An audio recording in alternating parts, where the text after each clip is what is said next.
Welcome to Storytellers with a Message. This is where I share real stories about real people. I'm Lori Grant, and I'm committed to capturing the moments and lessons that shape our lives. Together we'll explore stories that teach, inspire, and remind us that everyone has a story worth telling. When I was a teenager, I didn't think much about growing plants. I mean, how difficult could it be? Really? You water them, you give them sunlight, and they do their thing. Not to mention, my dad was the guy who could grow basically anything. If it had roots, he could coax it into thriving. I figured that plant magic couldn't be that hard. When I was about 16, a friend of mine gave me my very first little plant. It was a cactus. You know, one of those little miniature ones that you can find near the checkout line. I loved it immediately. I loved the idea of having something of my very own to care for. I put it on the windowsill of my bedroom, feeling oddly proud of myself. And honestly, what could possibly go wrong? It was a cactus. Surely it would be even easier to care for than a regular houseplant. Well, I guess I didn't really give the care of my new little friend much thought. Really not much thought at all. After all, I was a very responsible 16-year-old. But experience, as they say, is what you get when you get what you don't want. It sat on my windowsill, small and unassuming, quietly living its best life. And yet, for reasons I still don't fully understand, I felt compelled to fuss over it. Definitely more than it needed. Every morning, I'd walk past it and think, is it getting enough sun? And every afternoon, I'd check again and think, is the temperature okay? And whenever I thought the soil looked slightly thirsty, I'd give it a little water. Not every day, but enough that I felt like I was taking really good care of it. After all, what kind of a plant mom would I be if I ignored it? Well, if you know anything about cactus, you already know where this is going. One day I noticed my plant was leaning. Not dramatically, just kind of a tired little tilt. It's like it was trying to lay down and take a nap it never asked for. For a moment, I thought it seemed to be growing really well. At first glance, it seemed to be getting bigger as it settled into its new little setting and its windowsill life. But then I looked closer.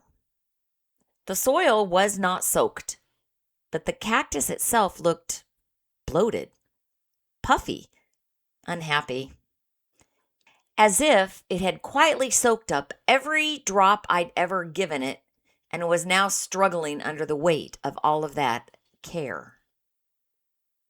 Then came cactus parent mistake number 2. I touched it. Who knew an overwatered cactus would practically melt? Well, I sure didn't.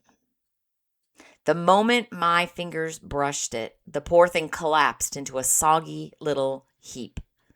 I had killed a cactus. A cactus! The plant that survives in the desert. The plant whose entire personality is, I don't need much. Well, I had loved it straight into a mushy little puddle. And honestly, that kind of broke my heart. I remember staring at this overhydrated creature thinking, how did I mess up the easiest plant on earth? I felt embarrassed. And I felt silly for feeling embarrassed. But I also felt strangely tender toward this tiny plant I had tried so hard to care for. I kept replaying every little moment of fussing and checking and hovering and watering, all the ways I had poured attention into something that really never asked for it, and quite frankly, really never needed it. As I sat there with my soggy little cactus, a softer truth started to rise. The kind that only shows up when you finally stop trying so hard. Sometimes we care too much, but it's a tricky balance. Sometimes we hover and sometimes we fuss. Sometimes we pour and pour and pour because we want to help. And we forget that not everything or everyone needs constant tending. And here's the part I didn't understand back then. Not all living things need the same kind of care. Some prefer sun, and some prefer shade. Some thrive on daily attention. Some need constant watering. And some, like my poor cactus, do best when you leave them alone. So here's my message. People are the same way. Some hearts open with closeness, and some grow with space. Some need steady reassurance, and some bloom only when they're trusted to stand on their own. Learning the difference and taking the time to notice what someone actually needs instead of what we think they need is its own kind of love. That little cactus taught me something I didn't expect. Caring is beautiful, but overcaring can drown the very thing we're trying to protect. It took me quite a few years to try again at the green thumb adventure, but I've realized that a little research and awareness go a long way. Not all plants are alike, and neither are the people we love.